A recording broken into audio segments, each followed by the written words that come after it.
हमारे व्यस्त जीवन में ईश्वर की आवाज़। कहा जाता है खुद के ताकत में खुदा की ताकत छिपी है। खुद के ताकत में खुदा की ताकत छिपी है। ईश्वर हमारे भीतर है। यही आत्मबोध है, आत्मचेतना है। अगर हम ईश्वर की सारी सृष्टि को देखेंगे तो वह बड़ी सुंदर है और सृष्टि में सभी चीज़ें बड़ी सरल हैं, सुडौल हैं, संतुलित हैं और व्यवस्थित मालूम पड़ती हैं। प्रकृति में बहुत ही कम विकलांग, लकवाग्रस्त और रोगी जीव जंतु मिलेंगे।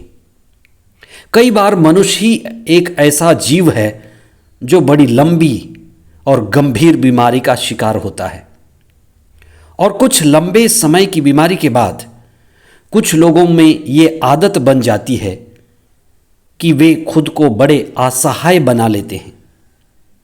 आज हम इसी विषय पर विशेष चिंतन करें कि कैसे हम अपने ही लिए दया के पात्र बन जाते हैं, आत्मतरस को तड़पते हैं और हम बेचारा के लक्षण के शिकार हो जाते हैं। 40 का चौथा सप्ताह 21 मार्च 2023 मंगलवार। पहला पाठ नबी एजेकियल का ग्रंथ अध्याय 47 पद संख्या 1 से 9 तथा 12। संत यूहन्ना का सुसमाचार अध्याय 5 पद संख्याएं 1 से 16 तक। धर्मशास्त्र की हर चंगाई, चिन्ह और चमत्कार का अपना विशेष उद्देश्य है। पहली बात तो ये कि ईश्वर मनुष्य को पूर्णता का जीवन देना चाहता है। वास्तव में हमारा बीमार पड़ना, लंगड़ा होना, अंधा होना, शारीरिक, मानसिक और आध्यात्मिक अपाहिज होना, ये सभी ईश्वर के लिए अपमान है। हर कमी, हर विकलांगता से ऐसा मालूम पड़ता है कि ईश्वर की सृष्टि में खोट है, कमी रह गई है। शायद इसीलिए ईसा ने 38 वर्ष से पड़े उस लकवाग्रस्त व्यक्ति से पूछा कि क्या तुम ठीक हो जाना चाहते हो? लेकिन उस व्यक्ति का जवाब बड़ा विचित्र था, ऐसा जैसे कि वह समझ नहीं पाया। उसका जवाब था, मेरा कोई नहीं है। जिंदगी में ये जानना सबसे जरूरी है कि मुक्ति के मार्ग में हमें अकेला ही चलना पड़ेगा। खुद की ताकत को ही खुदा का ताकत बनाना पड़ेगा। मुक्ति के मार्ग में सहायता तो मिलेगी, लेकिन पहला कदम हमें उठाना पड़ेगा। उस व्यक्ति का बीमार पड़ना, लेटे रहने की आदत बन गई।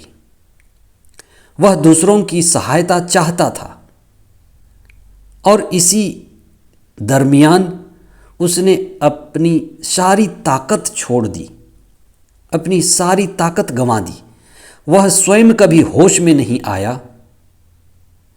कि वह अगर चंगा होना चाहता और चंगे होने की तीव्र इच्छा होती तो वो दूसरों की सहायता मांगता और उसे सहायता मिल जाती। वो अपनी सारी शक्ति, सारी बुद्धि, सारी ताकत झोंक देता तो वह ठीक हो जाता। कहा जाता है कि जो किसी चीज को हृदय से पूरी शिद्दत से चाहता है, चाहे वो कोई काम करना हो, कहीं पहुंचना हो, कोई उद्देश्य पाना हो, इतना दृढ़ संकल्प कर लेता है कि मुझे करना ही है, तो सारा अस्तित्व उस व्यक्ति के लिए कार्य करने लगता है। इसीलिए कहा जाता है कि आप होशपूर्वक इस पर ध्यान दें कि आप क्या चाहते हैं।